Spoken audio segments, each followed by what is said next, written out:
One strike on a single charging station can ground an entire drone unit. No launches, no surveillance, no strikes. The batteries that power frontline combat drones provide roughly 2.5 hours of useful flight time before they are finished. The weapon everyone calls cheap demands an energy infrastructure that is anything but. And what that infrastructure actually looks like is something almost no one is examining. In the first decade of this century, military drones were the domain of AIR forces with deep budgets and secure fuel lines. The MQ-1 Predator and MQ-1 Reaper, both powered by turboprop engines, could stay aloft for over a day, limited only by how much JP-8 fuel could be moved to forward bases. Israel's Heron and Turkey's Anka followed the same pattern: internal combustion engines, centralized depots, and supply chains that echoed the logistics of manned aircraft. In this model, energy meant fuel, delivered in bulk, guarded by convoys, and stored in hardened tanks.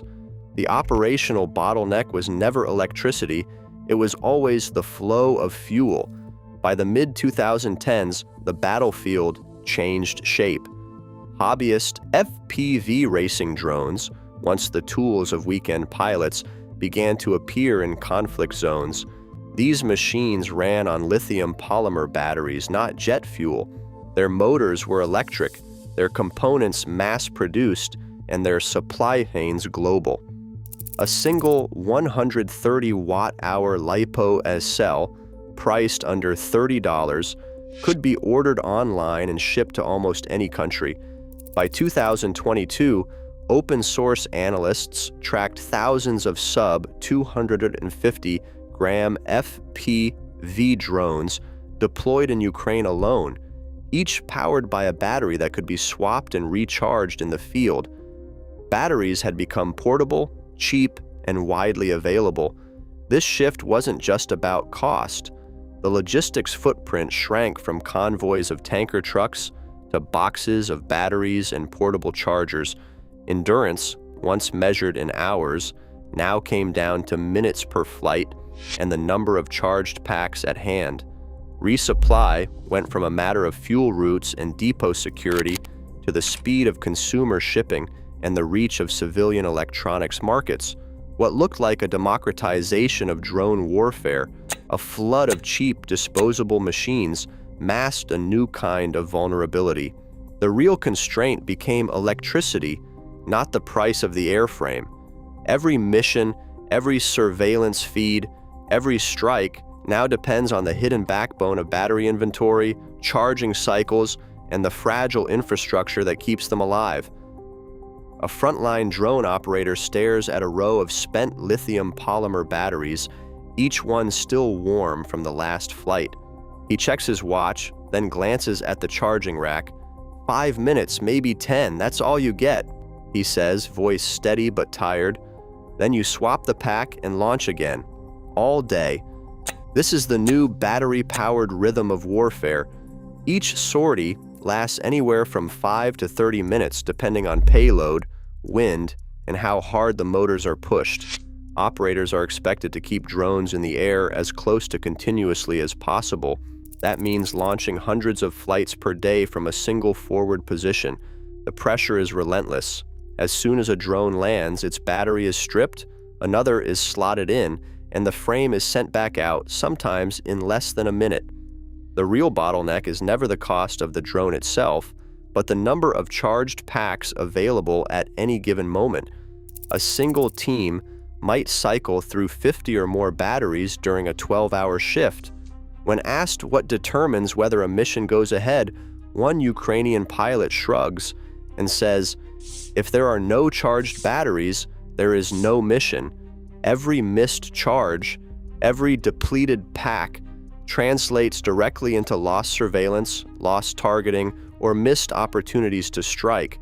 The tempo of operations is dictated not by tactical will, but by the invisible math of kilowatt hours and charge cycles. In this system, energy is not just a background resource, it is the currency that buys every minute of combat presence." Charging hubs now form the invisible backbone of battery-powered drone warfare. These nodes, often little more than a generator, a rack of chargers, and a tent packed with lithium polymer packs, are the critical link between drone operators and the sky above. Their location is rarely marked on a map, but every operator knows the distance to the nearest hub by heart. The entire tempo of operations hinges on these points. A steady flow of charged batteries means constant surveillance and rapid strikes, and a single disruption can bring the tempo to a halt. Field reports from Ukraine and the Middle East document how these hubs have become high-value targets. In one Ukrainian sector, the destruction of a single generator by artillery fire forced a 6-hour stand down. 15 planned sorties, each intended for reconnaissance or target confirmation, were canceled outright. The loss of that node didn't just delay missions, it erased the unit's combat presence for the entire window. Operators, with drones grounded and batteries depleted, described a sense of helplessness as opportunities for intelligence and strikes slipped away. The vulnerability runs deeper than any single generator. Charging hubs are often spaced 10 to 30 kilometers behind the front to stay out of artillery range, but their fuel convoys and electrical signatures still draw attention. When a node goes down, the impact ripples through the entire network. Operators scramble to reroute depleted packs to more distant hubs, stretching turnaround times and thinning the coverage of drones overhead. Mission planners are forced to triage, deciding which flights are essential, which can be delayed, and which must be abandoned altogether. This hidden crisis exposes a fundamental truth of battery-driven warfare. The real point of failure isn't the drone itself, but the fragile infrastructure that keeps its batteries alive. Charging hubs, unseen, unheralded, and often improvised, have become the choke points that decide whether drones fly or stay grounded. Lithium polymer batteries, the backbone of modern FPV drone fleets, operate under harsh conditions that strip away their laboratory promises. A battery chemist, standing by a cluttered workbench, lays out the numbers. In controlled settings, a new lithium polymer pack might offer 3 to 5 minutes of high-thrust flight, multiplied over a few hundred cycles. But on the battlefield, each sortie drains capacity faster than the datasheets suggest. Packs cycled aggressively, charged at rates above 2C, then pushed to the edge with 50 amp bursts, rarely last more than 120 to 150 minutes of cumulative airborne time before performance drops below mission standards. Operators report that after just 100 to 150 sorties, batteries that once powered a drone for 10 minutes now struggle to keep it aloft for 5 minutes. Fast charging, essential for keeping drones in the air during high-tempo operations, accelerates this decline. Each rapid cycle builds up internal resistance, causing voltage sag, the momentary drop in output that can trigger flight controller resets or early cutoffs mid-mission. After repeated fast charges, a pack's voltage window narrows. What began as a reliable 4.2 to 3.5 volts per cell can shrink to 4.0 to 3.3, slashing usable capacity and flight time. Cold weather compounds the problem. At minus 20 degrees Celsius, available energy can fall by 30 to 50%. Operators in Ukraine describe how a battery that delivers 8 minutes of flight on a spring morning will barely manage 3 minutes in the winter dusk. The result is a cycle of relentless replacement, with every battery's lifespan measured not in years, but in hours of flight and the number of missions it can survive before it is discarded. Improvisation fills the gap between laboratory battery specs and the realities of war.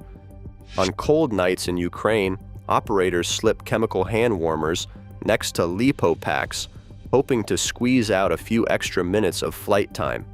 Heated insoles, usually meant for boots, are wired into battery boxes to keep cells above freezing. These tricks can boost usable capacity by up to 15% in sub-zero conditions, a margin that sometimes means one more drone in the air. But every workaround has limits.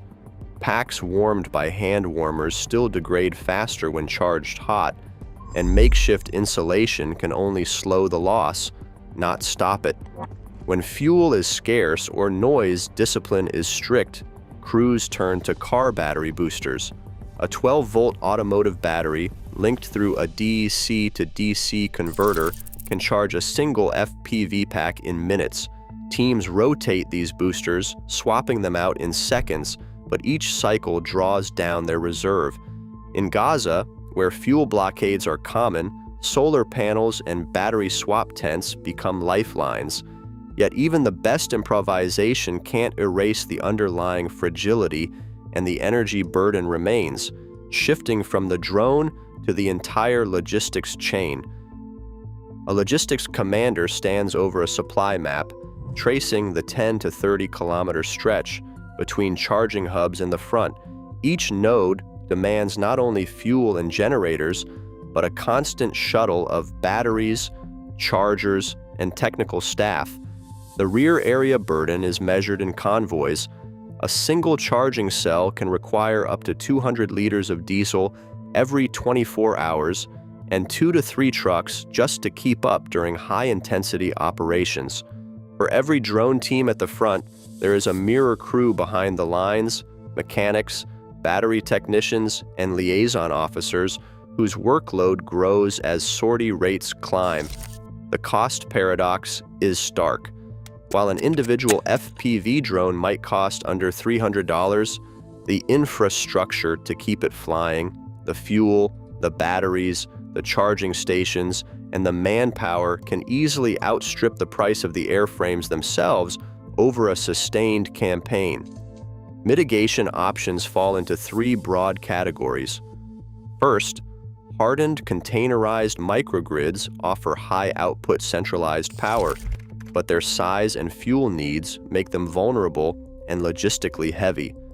Second, rapid charge and pack swap systems promise faster turnaround and higher sortie rates, yet they impose steep upfront costs and require robust thermal management. Third, solar-assisted field kits and mobile DC to DC stations reduce fuel dependency and lower both the acoustic and the thermal signature, but their output is weather-dependent and best suited for low-intensity or supplemental use. Each solution brings its own trade-offs in cost, mobility, and survivability. The commander's assessment is blunt. You can buy 100 drones for the cost of the trucks and fuel it takes to keep them in the air for a week. The real price of drone warfare now lies in the invisible web of energy, logistics, and manpower stretching far behind the front. Today, the true cost of drone warfare is measured in kilowatt hours, not just dollars or lives. Every frontline decision now hinges on battery stockpiles and charging grids. As conflicts evolve, control over energy, not just airspace, becomes the new axis of military advantage. The next frontier is not flight, but power.